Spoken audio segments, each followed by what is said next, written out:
Right, let us now talk about cathode rays and cathode ray tube. Now consider a metal surface containing a large number of free delocalized electrons. The electrons cannot escape because they do not have enough kinetic energy to overcome the nuclear attraction. However, when the temperature of the metal is raised by heating, the electrons gain enough kinetic energy and escape from the metal surface. This process of release of electrons from the surface of a heated metal is called thermionic emission. We can use an electric circuit to generate electrons through thermionic emission and then accelerate these electrons towards a positively charged target. What we need is to produce electrons that move in a vacuum with no wires. The setup consists of a vacuum tube, inside of which is a highly negative cathode and a highly positive anode connected to a high voltage DC supply about 600 volts. When the cathode is heated, the electrons of the metal atoms are excited and move a little away from their nuclei and then back to their positions. But when the DC supply is switched on, the electrons are repelled from the negative cathode and attracted to the positive anode traveling in the vacuum. So we get a beam of electrons traveling in a vacuum, reaching the anode and thus completing the circuit.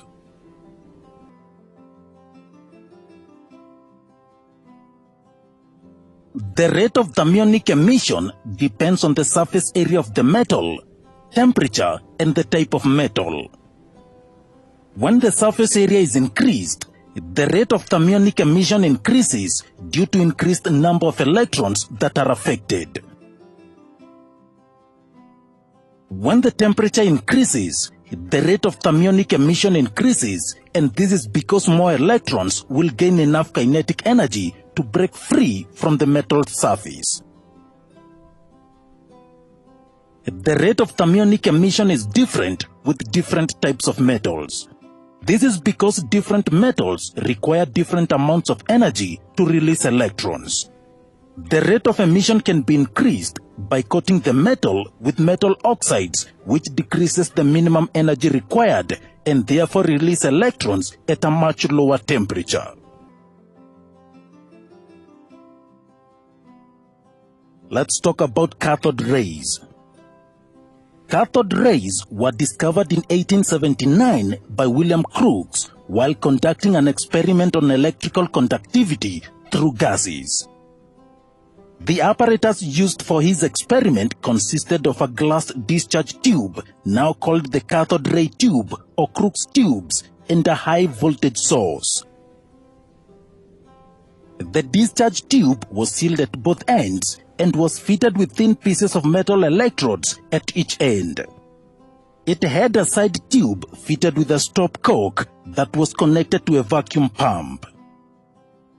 Crookes observed that at low pressure of 0.01 atmospheres, when a high voltage of 10,000 volts is applied across the electrodes, current starts flowing inside the tube. To further study the behavior of this current, he punctured the anode inside the cathode ray tube and coated the glass tube behind the anode with a fluorescent material such as zinc sulfide and repeated the experiment. This time, he noticed a bright spot on the coating behind the anode, which then confirmed two things. One, the current consisted of an array of invisible particles, some of which could pass through the perforated anode. And two, these rays were emitted from the cathode and moved towards the anode. Therefore, these rays were named cathode rays.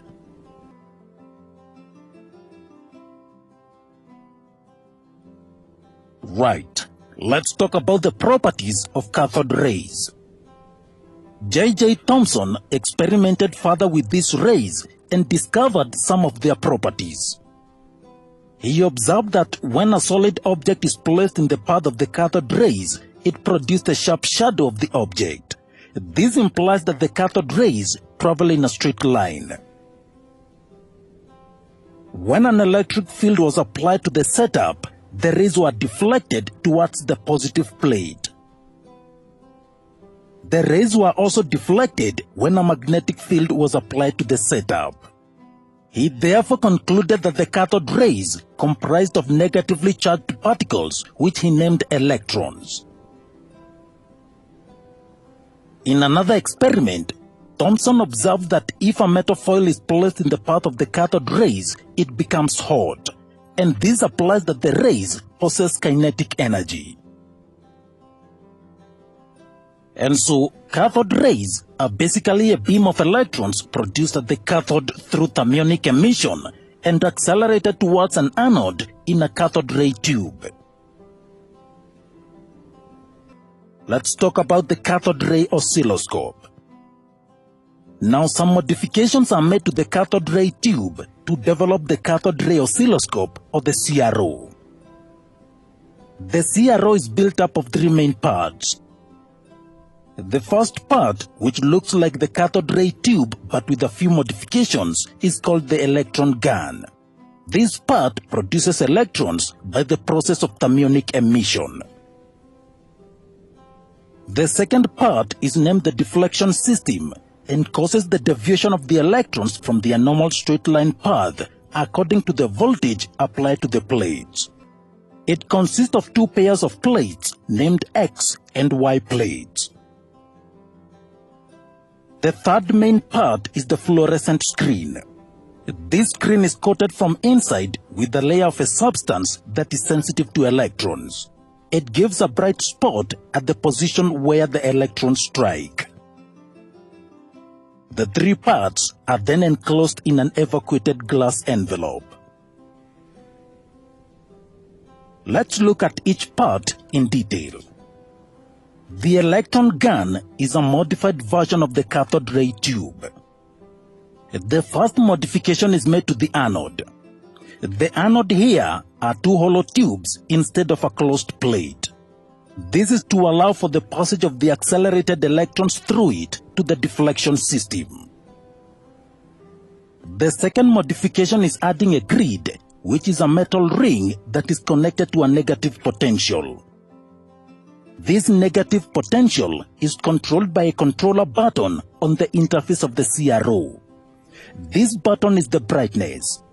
Adjusting the button will adjust the negativity of the grid and hence the amount of repulsion between it and the electrons. This in turn controls the thickness of the electron beam, which ultimately affects the brightness of the spot on the screen. The second part is the deflection system, a system that is responsible for the deflection of the beam of electrons from its original straight line path. The deflection system consists of two parallel horizontal plates called the Y plates. The Y plates are electrically connected to the interface through two openings called Y inputs. This is where we apply our signal or the voltage to be measured. The signal can be as simple as a DC battery or as complex as a sound captured by a microphone. They are also connected to a button to control the amount of deflection by the Y plates. This button is named the Y gain, or sometimes the voltage scale. For example, let us connect a DC battery to the Y input. This will apply a voltage on the two plates so that the upper one will be positive and the lower one is negative. This causes a deflection of the electron beam upwards towards the positive plate.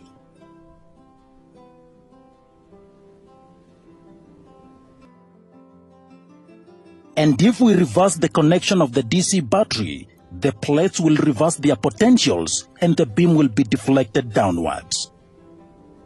This appears on the screen as a spot that is lower on the screen. But if the battery is removed, the bright spot will be at the center of the screen because there is no deflection. The second part of the deflection system is the X plates. To understand the X plates, we must remove any signal from the Y plates. Unlike the Y plates, The X plates are not controlled by external signals or inputs. The X plates work by a signal from inside the CRO. The value of the signal is controlled by a button on the interface. This button is named the time base. As long as the time base is off, there is no voltage applied to the X plates and the spot is in the center of the screen. When the time base is having any value, an inside signal from the CRO named the sawtooth voltage causes the deflection of the beam across the screen left and right with high frequency. This will appear on the screen as a horizontal straight line.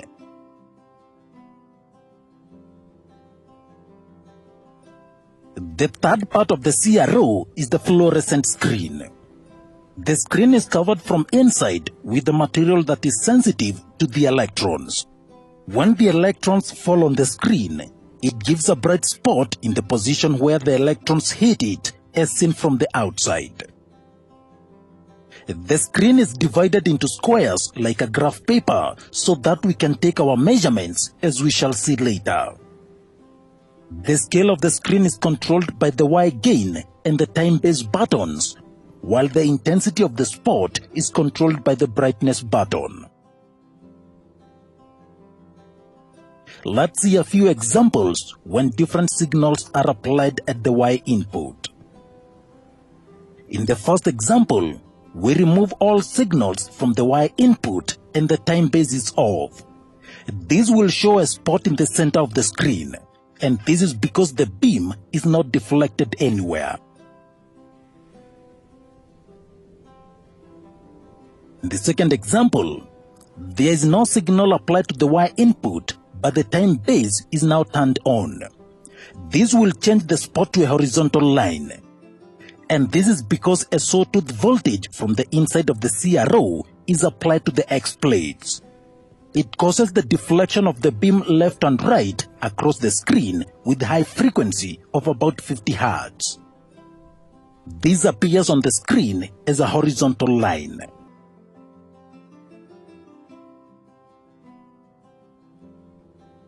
In the third example, the time base button is turned off.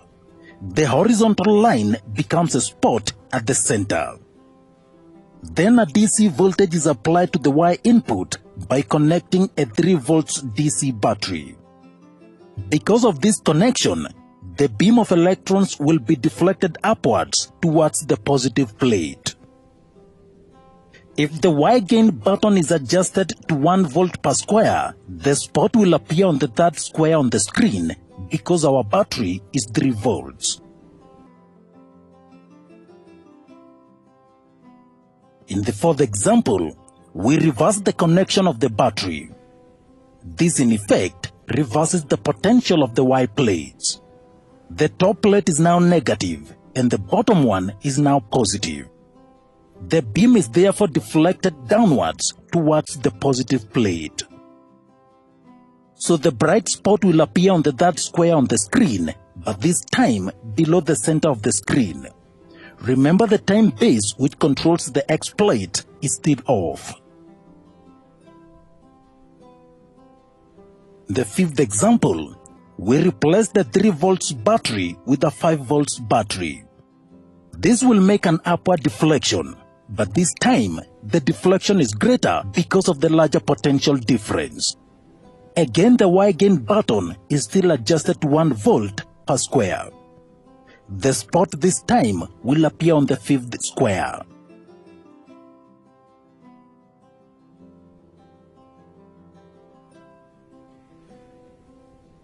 In the 6th example, we still have the 5 volts battery, but the time base button is now on. This will change the spot on the square number 5 into a horizontal line because now we have an upward deflection by the Y plate, and at the same time the X plates cause continuous left and right deflection across the screen. This causes the horizontal line.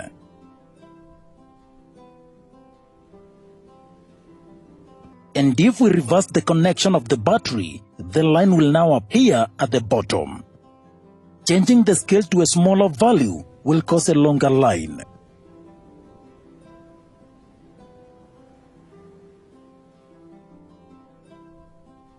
In another example, the X plates are now off. Then a 5 volts AC supply is now connected to the Y input. Recall that AC is a current and voltage that continuously reverses.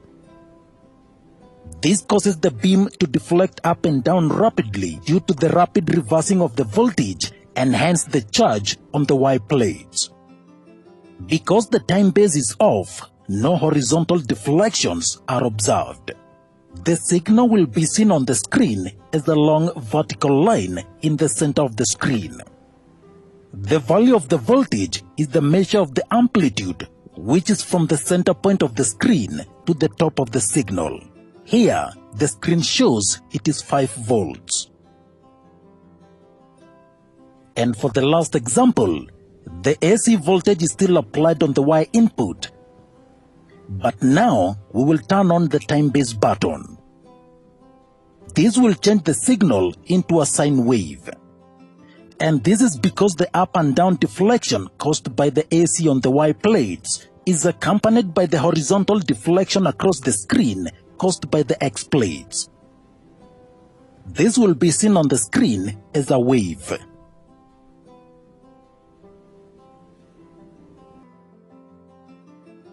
Let's talk about the uses of the CRO. First is CRO as a voltmeter. Now we have seen that a CRO can indicate the voltage of a DC or AC supply. This is connected to the Y input with the time base off. The sensitivity is then adjusted, for example 1 volts per box. The distance from the center to the bright spot gives the voltage. Using the CRO as a voltmeter is advantageous because it has an infinite resistance and therefore no current is lost. It can also measure both direct and alternating voltages. It responds instantaneously, unlike conventional voltmeters whose pointers keep swinging about a point. It can also measure large voltages without being damaged.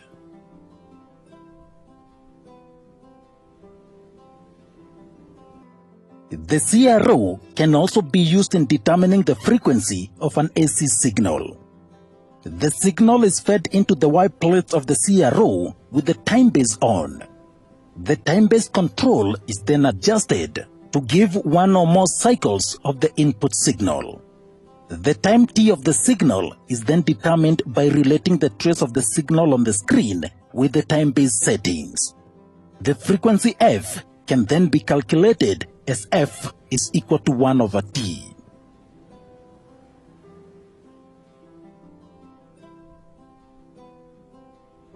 Let's take a few examples. Now we find the time period and the frequency here. Each wave is 2 cycles. For the first one, the first cycle ends here. The time base is set at 1 second, and that means 1 second per division. So these are 1, 2, 3, 4 divisions. So 4 times 1 second gives us 4 seconds. So period is 4 seconds. Frequency is given as 1 over t, so 1 over 4, and that gives us 0.25 Hertz.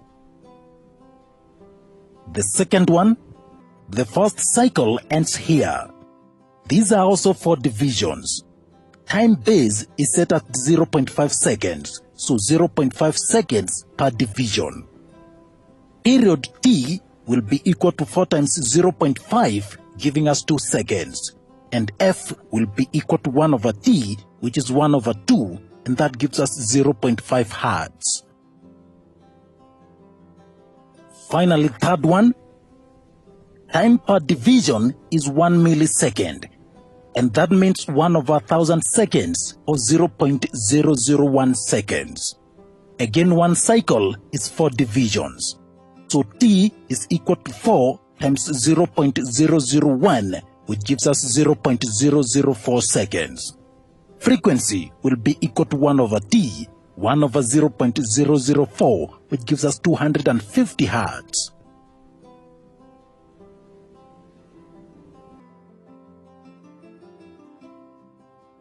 One last example. The figure on your screen shows a trace of an oscilloscope for an AC source. If the Y gain is 1 volts per centimeter and the time base is 2 milliseconds per centimeter, calculate A, the peak voltage of the AC signal, and B, the frequency of the AC source. Remember, Y gain relates to the vertical displacement, while the time base relates to the horizontal displacement. We start with A. Peak voltage is the highest voltage, so we find the amplitude of the wave. One division is 1 centimeter, and we are told 1 centimeter is equal to 1.5 volts. The amplitude is 2 boxes, or 2 centimeters, and that means peak voltage will be equal to 1.5 times 2, which is 3 volts. B. Frequency. This is the number of cycles per second. On the graph, 1 cycle ends here. These are 4 divisions of 4 centimeters. We are told 1 centimeter is equal to 2 milliseconds, or 0.002 seconds. So 4 centimeters will be equal to 4 times 0.002, which gives us 0.008 seconds. We say 1 cycle is equal to 0.008 seconds. How about 1 second? So we have 1 cycle times 1 second over 0.008 seconds. The seconds cancel out and we have 125 cycles. So we have 125 cycles per second, and that means the frequency is 125 Hertz. Alternatively, we could first find the period. It will be 4 times 0.001 seconds, which is 0.008 seconds. And then frequency is equal to 1 over period, which is 1 over 0.008, giving us 125 Hertz.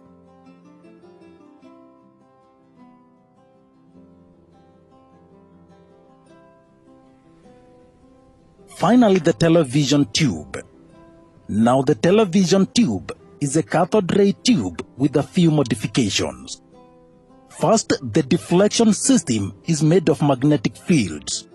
Magnetic fields are preferred to electric fields as they give wider deflections, which makes it possible to work with a wide screen with a relatively short tube. The video signals sent out from the TV transmitter are applied across the deflecting plate. The TV screen contains an array of tiny spots. Each spot is composed of 3 phosphor dots representing the primary colors, red, green, and blue. When the electron beam strikes the spot, it glows red, blue, or green depending on the phosphor on which it strikes. If the beam of electrons is incident on more than 1 phosphor in a spot, then a secondary color is seen. This causes the spot to race across the screen in a sequence of horizontal lines called the raster. Therefore, a combination of 3 primary colors in proper proportions can produce a colored picture on the screen. When viewed from the front of the screen, the spot moves in a pattern similar to the way your eyes move when you read a single column of a text. The scanning takes place at such a rapid rate that your eyes see a constant image over the entire screen. So the cathode ray tubes are adopted to act as picture tubes in television sets.